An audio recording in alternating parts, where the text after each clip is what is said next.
Hi, it's Heather with Prescriptive Living. This is where our savvy singles come every week to get tips to fail-proof life and love. Today, we are going to talk about how to build a beautiful love story. Really, the ingredients that make up the most magnificent love stories of all time.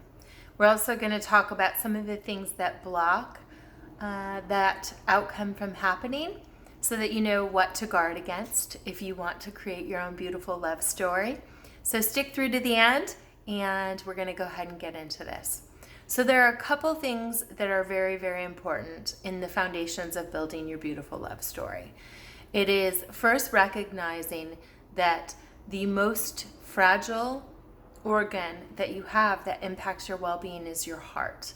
And in the care of your heart, you really want to make sure that the care of how you're approaching the world is in a healthy space. And sometimes life and circumstances can get people where their heart gets hardened and cold and cynical.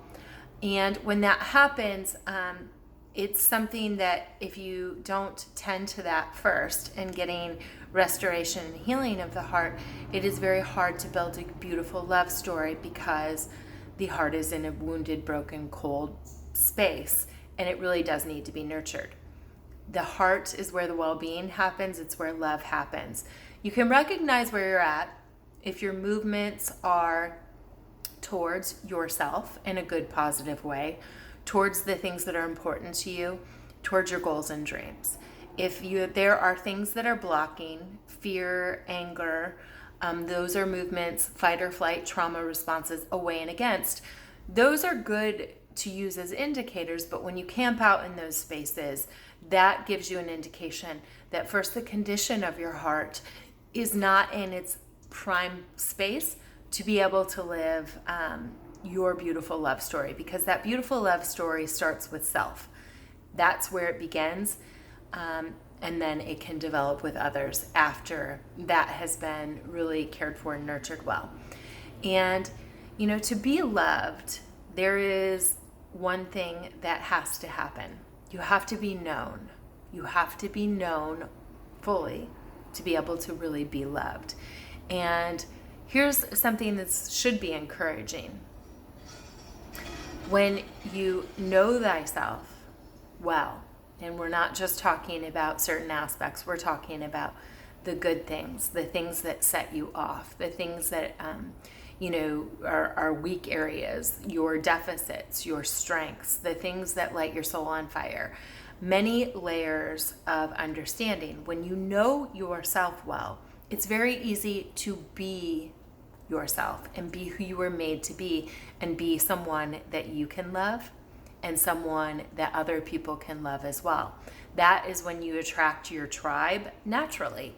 And getting people who aren't really part of your tribe to become part of your tribe is something that generally isn't fruitful. Love shows itself and it moves towards. You don't have to force it. There's a gross little saying out there that, love is like a fart. And if you have to force it, it's probably shit. I know it's disgusting. It's so gross, but it's really true. Trying to get someone to change their mind, this is starting to go into some of the areas that can block a beautiful love story from happening. So we'll start to dive into those because it just kind of happened. So, the first part is bad decisions, right? So bad decisions could be trying to get someone who is not mutually on the same page as you interested. A love story, for it to be beautiful, needs to have mutual connection, mutual interest, mutual priorities and understanding of where you're going and what you want. And if it's one-sided, it's not the making of a beautiful love story, obviously. So getting that understanding is very, very helpful and important. Also, expecting people to change.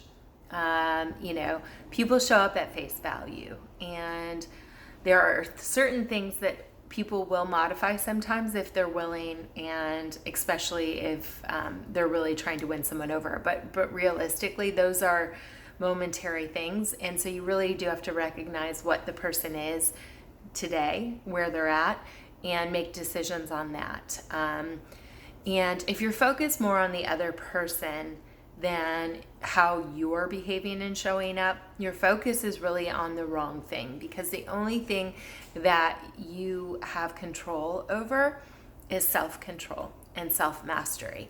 And if you focus on building that, then you don't have to place your focus on other people and they're trying to meet their expectations, trying to impose your expectations on them. You can focus on really becoming who you want to be and your best self, and really just be able to evaluate other people as they're showing up in their best forms as well, or not, and make decisions on alignment based on that.